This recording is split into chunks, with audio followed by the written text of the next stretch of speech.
민주주의를 걷다 29번째 한종수 지음 433페이지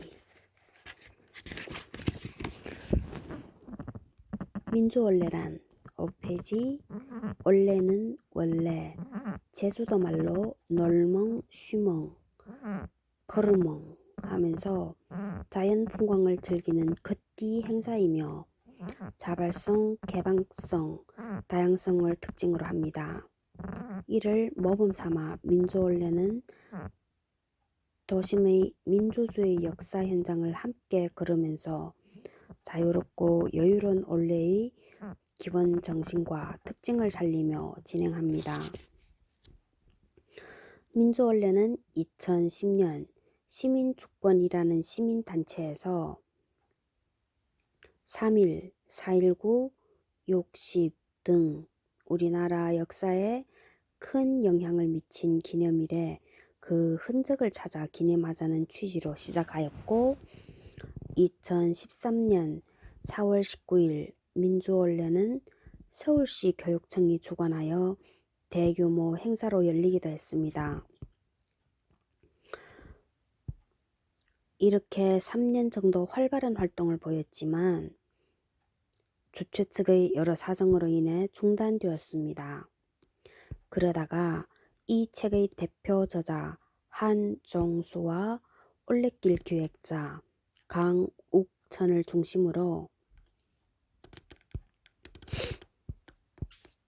역사민주원래라는 이름으로 2016년부터 다시 활동을 시작하였고 현재 70여 명이 함께하고 있습니다. 지금은 110명 되는 것 같은데 110명 24년 1월 25일 목요일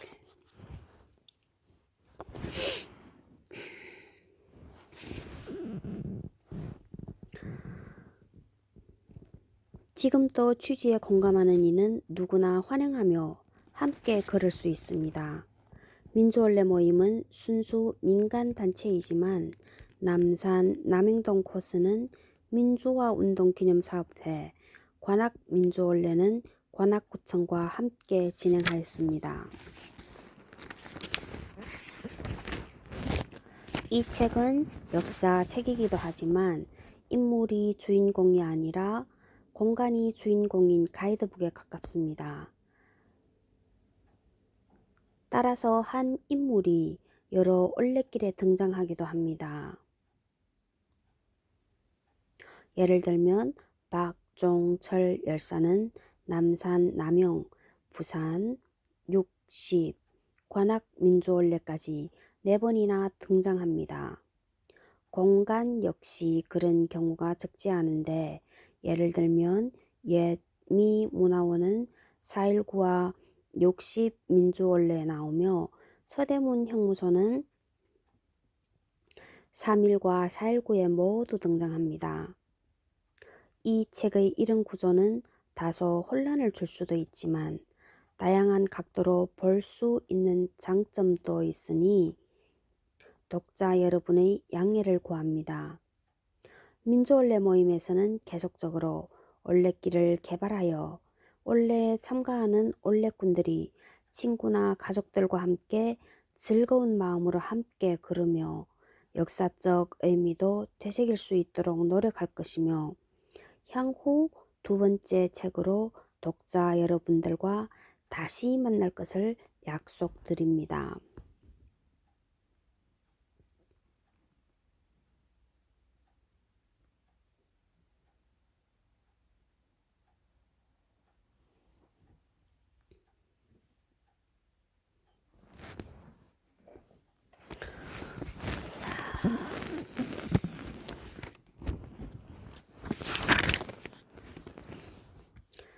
자, 432페이지 그날이 오면 예터 1980년대에 일어난 역사의 진보와 사회 변혁을 위한 강한 열망은 활발한 출판 문화 운동의 고향으로 이어졌다.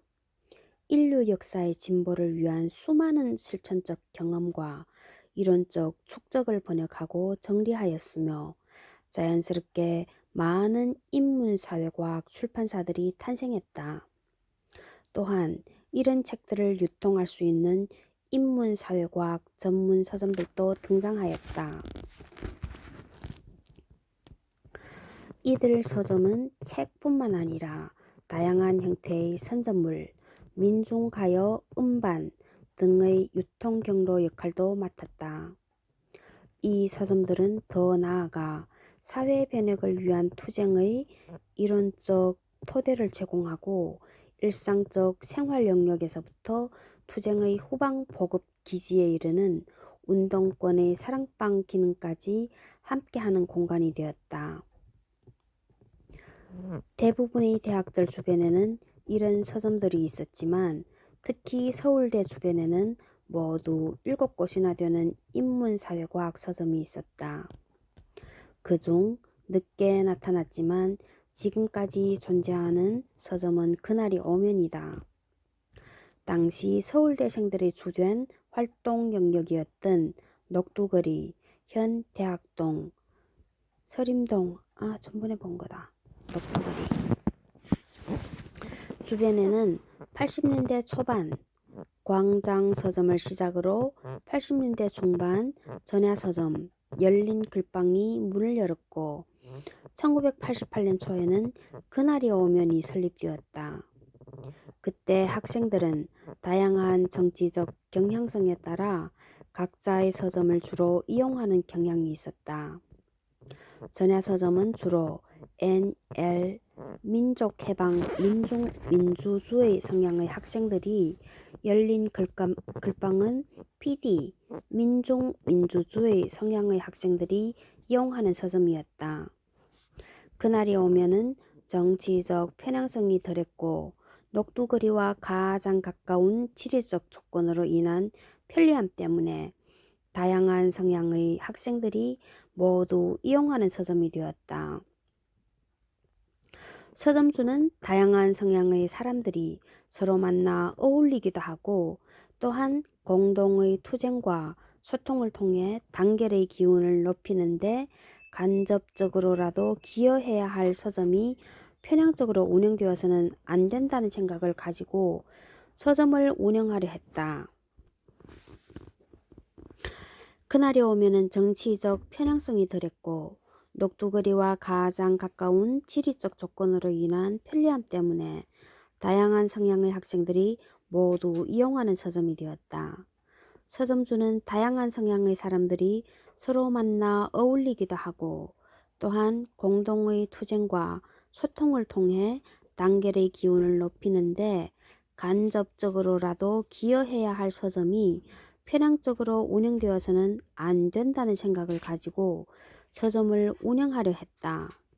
전체적인 인문사회과학 서점 이용자들의 감소 속에서 서울대의 서점가는 그날이 오면으로 중심이 이동하였고 1996년 2월 전야서점을 인수하고 2배 이상 넓은 공간으로 이사하기에 이른다.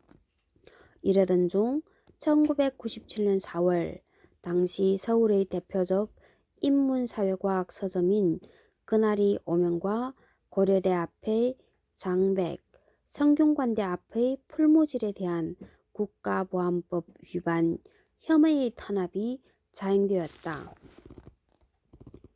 당국은 서점 대표들을 남영동 대공분실로 연행하고 각종 서적과 기관지들을 압수해갔다. 이에 서울대 학생 400여 명은 그날이 오면 앞 도로를 가득 메우고 침탈을 규탄하는 집회를 열었다. 집회 후 150여 명은 남영동 대공분실로 몰려가 구속된 유정희 대표를 석방하라는 시위를 벌였다. 이 사건은 그날이 오면은 어떤 어려움 속에서도 지켜가야 할 가치가 있는 공간임을 재확인하는 계기가 되었다. 하지만 2000년대에 들어서 안팎의 상황은 갈수록 어려워졌다. 대부분의 학생들이 보다 나은 사회주의 변화의 주체로 나서려고 하기보다 기성사회에 편입하는데 필요한 스펙과 학점에 매달리는 수동적인 존재가 되어갔다. 이러한 흐름 속에서의 여러 노력들은 한계에 부딪혀 더 이상 나갈 수 없는 상황으로 흘러갔다. 또한 재정 상태도 극도로 어려워졌다. 2006년 그날이 오면의 의미를 너무나 잘 아는 졸업생들을 중심으로 후원회가 만들어졌다. 거기에는 진보적인 학술 활동을 하던 교수들과 재학생들, 그리고 일반 시민들도 함께 참여하였다. 그 이후 지속적인 경영 적자로 인한 어려움 속에서도 서점의 운영이 가능했던 것은 후원회의 역할이 절대적이었다. 후원회 이름으로 지속적인 강연회와 서평대회, 그리고 학회와 독서 모임들을 운영하며 가능한 역할을 해왔다. 그날이 오면은 현판을 써준 신영복 선생님의 씨과일은 먹지 않고 남긴다는 석과불식 수어果不食, 낙엽이 떨어져 뿌리를 키우는 그름이 된다는 염락분본 예루어 펀本 교훈에 따라 우리 사회의 씨과일과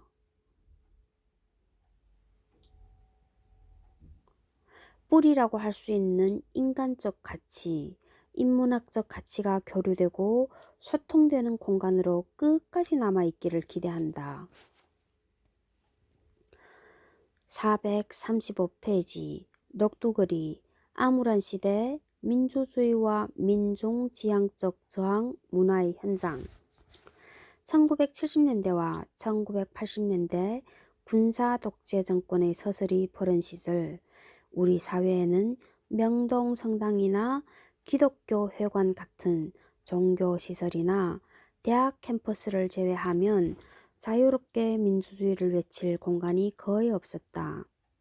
그러나 대학 캠퍼스 바깥에 있으면서도 거리낌 없이 반독재, 반외세를 외칠 수 있고 민중지향적인 문화가 넘쳐나던 공간이 바로 서울대학교 앞의 녹두거리였다.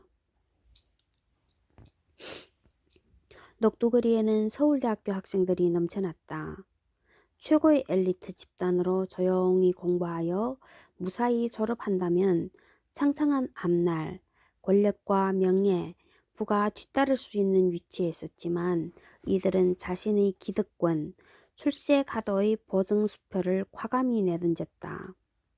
그리고 민중들과 함께하고자 했다. 소비적 대중문화를 거부하고 소박하지만 함께 어울리는 공동체적 문화를 추구했다. 서울대생들은 이 거리에서 막걸리와 소주를 마시고 유행가 대신 민중가요를 목청껏 외쳐 부르며 광주의 아픔과 노동 현장의 부당한 현실에 대해 밤새워 토론하였다.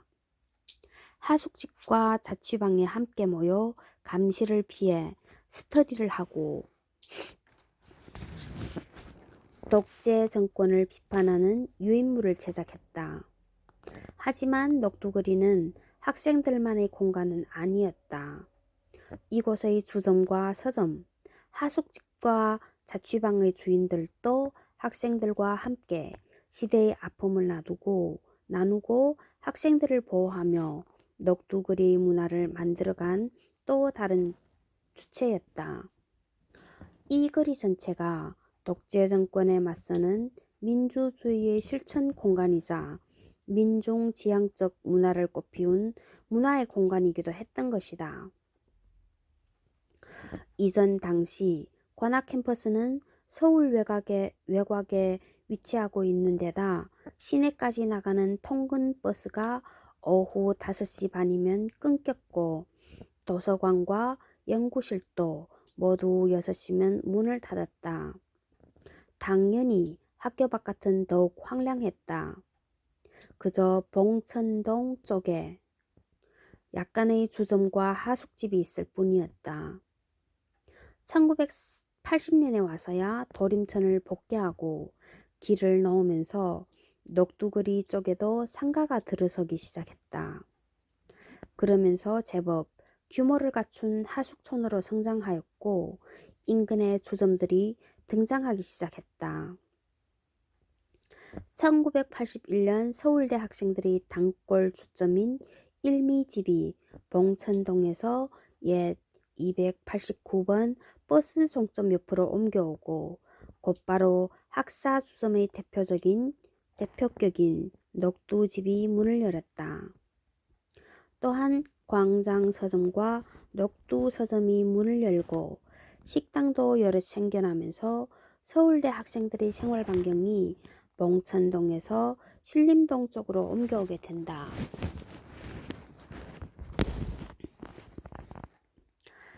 일미집과 녹두집은 음식값도 싸고 양도 풍부하며 한 방에 20 내지 30명씩 들어갈 수 있는 넓은 공간을 갖추고 있어 동문회나 학과 모임, 서클 모임 등 각종 모임을 개최하기에 적합하였으므로 서울대 학생들이 가장 즐겨 찾게 되었다.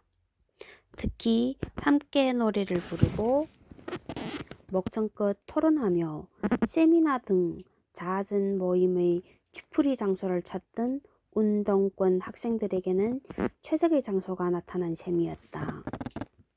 누가 먼저 그렇게 부르기 시작했는지 이때 녹두거리라는 이름이 생겼고 85년 녹두집이 문을 닫고 그 자리에 청벽집이 들어선 후에도 거리 이름은 바뀌지 않았다. 녹두거리는 화량교를 건너 시작하는 신림로 11길로 대학 5길과 만나는 지점까지를 가리킨다. 즉 오늘날 롯데리아와 PS 몽떼 사이에서 시작하여 약 200m 위 왕약국까지를 지칭하는 것이다. 녹두거리에는 이후 80년대 중후반까지 녹두집과 청벽집, 한마당, 달구지, 스페이스 등의 주점과 회빈루, 중국관 등의 중국집이 있었고 대로변으로 광장 서적과 열린 글방, 전야, 그날이 오면 등의 사회과학 서점과 집현전, 관악사라는 이름의 인쇄소가 위치하고 있었다. 1984년 학원 조율화 조치, 총학생회의 부활과 맞물려 학생운동이 대중화되면서 각종 모임이 활기를 띠자 녹두거리도 함께 학생들로 넘쳐나고 특유의 문화가 꽃피우게 된다. 신입생 환영회가 열리는 3월이면 대규모 좌석을 갖춘 중국집에 학생들이 넘쳐나고 각 주점마다 빈자리가 없이 여기저기서 민중가요와 구어제창, 열띤 논쟁에 옆사람 소리가 잘 들리지 않을 지경이었다. 오늘날에 비해 유난히 지방 학생들의 비율이 높았던 터라 하숙이나 자취를 하는 학생들은 밤새워 녹두거리를 떠날 줄 몰랐다. 4월과 5월에 접어들어 학내 집회가 있거나 가두 투쟁의 야거가 있는 날이면 모두 녹두거리에 모여 그날의 투쟁에 대한 이야기꽃을 피웠고 혹시라도 다치거나 잡힌 친구가 있는 경우에는 모두가 안타까움과 분노로 독재 정권에 대한 투쟁 의지를 불태우느라 녹두거리는 조용할 날이 없었다. 학생들이 딱한 사정을 잘 아는 녹두거리 주점 주인들은 쉽게 외상을 해줬고 카운터 서랍마다 학생증과 시계가 넘쳐났다. 어느 주점마다 외상장부책이 2-3권은 기본이었어도 학생들을 원망하지 않았고 학생들도 그런 주점 주인들에 대해 미안함과 고마움, 깊은 연대감을 갖고 있었다. 2017년 겨울 서울대 노래패 메아리의 40주년 기념 공연에 작고한 탈 주인의 부인 허혜숙 씨를 초청했을 정도였다. 이러한 모습이 바로 학생과 주민들이 함께 만들어갔던 녹두그리만의 문화였던 것이다. 서울대 학생들은 이 거리를 서울대 제2캠퍼스라 불렀다. 강의실에서 교수들에게 배우는 것보다 오히려 녹두그리의 서점과 주점들에서 동료, 선후배들과 만나 함께 고민하고 토론하면서 우리 사회와 역사, 삶에 대해 더 많은 것을 배웠기에 말 그대로 제2 캠퍼스였던 것이다. 더구나 서울대 내에서는 보직 교수와 교직원들이 집회 장소에 나와 감시하고 심지어 경찰에 강제 연행되는 것을 돕기까지 하는 반면 녹두그리 가게 주인들은 학생들이 가투를 나가고 또 돌아오면 함께 걱정해주고 돈이 없을 때는 외상을 너그러이 받아주었기에 학생들이 이 거리에 깊은 애정을 갖는 것은 너무도 자연스러웠다. 1989년 4월 28일 고 김세진, 이재호 열사 3주기 추모식이 교내에서 열려 교투가 있었다. 교문투쟁이 있었다. 이날 저녁 녹두거리에서 사복경찰 50여 명이 주점을 돌며 학생들을 곤봉으로 내리치고 망패로 내리찍으며 강제로 연행해 갔다. 이때 학생뿐 아니라 주민들이 함께 경찰에 항의하며 맞서기도 하였다. 하지만 이런 분위기는 1990년대 들어서면서 변화를 겪게 된다. 87년 6월 항쟁 이후 형식적이나마 민주주의 조치가 취해지면서 학생운동의 열기가 주춤해졌다. 더구나 80년대 후반의 경기 활성화와 89년 과외금지 해제 조치로 대학생들의 소비 수준이 상승되고 상권이 발달하면서 높아진 임대료에 기존의 주점들이 하나둘씩 문을 닫고 장사가 잘 되는 업종, 학생들의 변화된 소비 성향에 맞춘 상가들이 하나둘씩 들어서게 된다. 1989년에는 학생들 사이에서도 녹두거리에 대한 문제 제기가 이어졌고 94년부터는 서울대학교 10월 대동제와 함께 제1회 녹두문화제가 열렸다. 비록 서울대 정문 앞에서 녹두문화제가 열렸지만 학생들과 상인, 하숙집 주인들까지 함께하는 축제의 형식으로 진행되었다. 95년부터는 녹두거리 앞 화랑교와 도림천변에서 제2회 녹두문화제가 열렸다. 이 밖에도 97년과 99년에는 신입생 환영회를 녹두거리에서 개최하여 단과대학 풍물배와 교내 동아리들의 공연이 열리기도 하였다.